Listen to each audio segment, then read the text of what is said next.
मित्रों नमस्कार। मैं राज ज्योतिष गुरु फिर से हाजिर हूं आप लोगों की सेवा में और हर बार की तरह इस बार भी मैं एक नए विषय नए टॉपिक के साथ आप लोगों के समक्ष प्रस्तुत हूं। मित्रों आज मैं आपको एक बहुत बड़े ज्योतिषी से रूबरू करवाऊंगा। जी हां, इनसे बड़ा कोई ज्योतिषी ना कभी हुआ है और ना कभी होगा। देखते तो सब हैं, रोज देखते हैं, रोज समझते हैं, लेकिन कोई पहचानता नहीं। जी हां, मैं बात कर रहा हूं ईश्वरीय प्रकृति की। आप कहेंगे ये कैसे? चलिए मैं आज आपको शुभ और अशुभ संकेत शास्त्रों के अनुसार कुछ एक छोटी छोटी बात बताता हूं, तब आपको समझ में आ जाएगा कि हमारे दिन प्रतिदिन के कुछ प्रश्न या और दूसरे भी बहुत से ऐसे प्रश्न, जटिल प्रश्न, जिनके लिए हमें कई बार दूसरे ज्योतिषियों के पास भागना पड़ता है। 500, 1100, 200, 2100, 3100 फीस देख के भी कई बार हमें मन की संतुष्टि हो जाए ऐसे उत्तर या ऐसे जवाब नहीं मिलते। लेकिन अगर आप अपने आसपास की प्रकृति को ही निहार लें तो आपके प्रश्नों के जवाब आपको मिल सकते हैं। लेकिन आजकल है क्या? आजकल हमारे हाथ में है फोन। तो कहीं भी बाहर निकलते हमारा ध्यान ऐसे इधर देखा, फिर ऐसे, फिर ऐसे, तो ये हमारा ऐसे ही रहता है। हम जा रहे हैं, पीछे बाइक पे बैठे हैं तो भी ऐसे कर रहे हैं, कार चला रहे तो भी ऐसे ही कर रहे हैं, और आजकल टेस्ला आ गई, उसका हाथ छोड़ो तो भी फोन चलाते रहो। तो जब हम फोन में इतने बिजी हो गए हैं तो नेचुरली सी बात है कि हम अपने आसपास के प्राकृतिक वातावरण को देख ही नहीं पाएंगे, समझ ही नहीं पाएंगे। बहुत पीछे के कालखंड में जाइए, जब बहुत से ऋषि मुनि और साधु संत सिर्फ प्रकृति को देख के ही राजा महाराजाओं या दूसरे आम जनमानस को भी बता दिया करते थे कि अब ये होने वाला है। आज भी है, आज भी छोटे छोटे जानवरों को देखकर बहुत से लोग बता देते हैं कि किस राज्य में कितनी वर्षा होने वाली है। संकेत ही तो है जो प्रकृति द्वारा दिए जा रहे हैं। हाँ, हम इंसानों ने इस चीज को बुला दिया है, लेकिन जानवरों के पास आज भी ये कला है। आज भी पशु पक्षी कोई भूचाल, भूकंप, बारिश आने से पहले ही उन्हें अंदाजा हो जाता है कि यहां गड़बड़ा है, यहां से आगे चलो।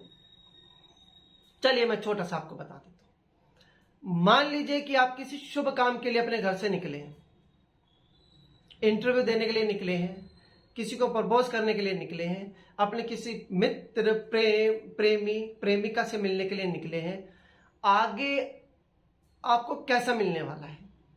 आप अपने घर से निकले, आपने देखा कि सामने से कोई बच्चा, कोई महिला, कोई लड़की, कोई लड़का फूल लिए आ रहा है, तो ये शुभ संकेत है कि आपके लिए अच्छा होगा। आपने देखा कि आप जा रहे हैं, किसी विशेष कार्य हेतु आप जा रहे हैं और आपको किसी की अर्थी जाति मिली, ये भी शुभ संकेत है। कुछ लोग हैरान होंगे, भाई उसकी तो मृत्यु हो गई तो ये शुभ कैसे हुआ? भाई ईश्वरीय और दिव्य शक्ति और संकेतों की मैं बात कर रहा हूं। जिस व्यक्ति की मृत्यु हो गई उसने इस दुखों के लोक, इस मृत्यु लोक को छोड़ दिया है, वो भगवान के घर जा रहा है, तो ये शुभ संकेत है ईश्वरीय नजर से अगर आप सोचें। इसलिए आप किसी विशेष कार्य हेतु जाते हैं, कोई अर्थी आपको जाती हुई नजर आती है, ये शुभ संकेत होता है। अब मान लीजिए इसका उल्टा हो जाए, आप जा रहे हैं, आपके ऊपर कोई सूखी पत्तियां गिर जाए या आपको जमीन पर सूखे पत्ते मिले हुए नजर आए। आमतौर पर ऐसा ना होता हो, या इस तरह का मौसम ना हो, जैसे पतझड़ का मौसम हो, ऐसा ना हो, तब आपको इस तरह की विशेष चीजें मिले।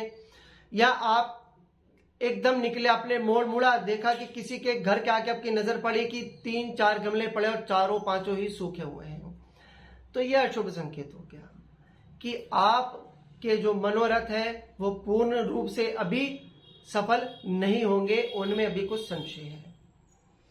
तो ये छोटे छोटे संकेत होते हैं। इन छोटे छोटे अगर संकेतों को समझा जाए तो आदमी बहुत सारी अपने प्रश्नों के जो उसके जवाब होते हैं वो उसको मिल सकते हैं।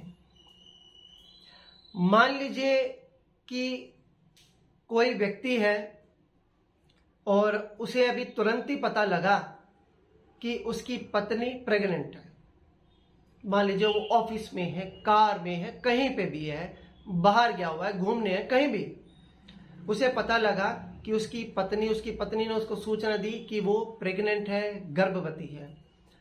अब उस समय उस फोन रखने के बाद, ये संदेश सुनने के बाद, अगर आप देखें कि प्रकृति आपको क्या संदेश दे रही है, आपको किस तरह के संदेश मिल रहे हैं, क्या आपको सबसे पहले संदेश मिलने के बाद, आमतौर पे उस जगह पे ऐसा नहीं है, लेकिन तब हुआ, कोई लड़का दिखाई दिया, छोटा बच्चा जो लड़का था, बेबी बॉय, वो दिखाई दिया, तो आप समझ लीजिए कि आपका लड़का होने वाला है। अगर आपको फीमेल बेबी नजर आई, छोटी छोटी कन्याएं आपको खेलती हुई, हंसती खिलखिलाती हुई नजर आई, तो आप समझ लीजिए कि आपकी लड़की होने वाली है। छोटी छोटी चीजें, बस करना क्या है, करना यही है कि हमें अपने आसपास चारों तरफ की प्रकृति को ध्यान से देखना है, समझना है कि हमें जो संदेश मिला है या हम जिस कार्य विशेष हेतु जा रहे हैं, उस समय प्रकृति हमें क्या संदेश दे रही है। अगर आप इस चीज को, इसको कोई भी कर सकता है, जरूरी नहीं है कि इसके लिए आपको ज्योतिषी बनना है, बस इसके लिए आपको प्रकृति को समझना है। तो चलिए, इस तरह की और कुछ एक पॉइंट्स होंगे, मैं फिर कभी और आपके लिए लेके आऊंगा। अगर आपके मन में कोई प्रश्न है तो वो प्रश्न कीजिए, और बाहर निकल के प्रश्न कीजिए, और फिर देखिए कि आपको किस तरह का संकेत मिलता है, किस तरह की आपको दूसरे जीवों से, प्राणियों से, वनस्पतियों से आपको संकेत मिलता है। उसे समझने की कोशिश कीजिए और उसे लिखिए, और फिर देखिए कि क्या वो घटना हुई, जब जो आपके साथ हुआ, क्या वो उसी तरीके का था जो आपको महसूस हुआ, या आपने क्या गलती की थी उस चीज को समझने की। अगर आप इसे 5 से 6 बार ऐसे कर लेंगे तो आप प्रकृति को समझने लग जाएंगे, और अगर आप समझने लग जाएं तो मुझे कमेंट में जरूर बता दीजिएगा भाई जी कि आपको ये चीज समझ में आ गई। चलिए, मुझे आज्ञा दीजिए, अगली बार फिर एक नई जानकारी के साथ मैं आप लोगों के समक्ष हाजिर होऊंगा। तब तक के लिए जय माता दी, जय श्री राम, जय हनुमान, सीताराम सीताराम जपते रहिए। जय श्री राम।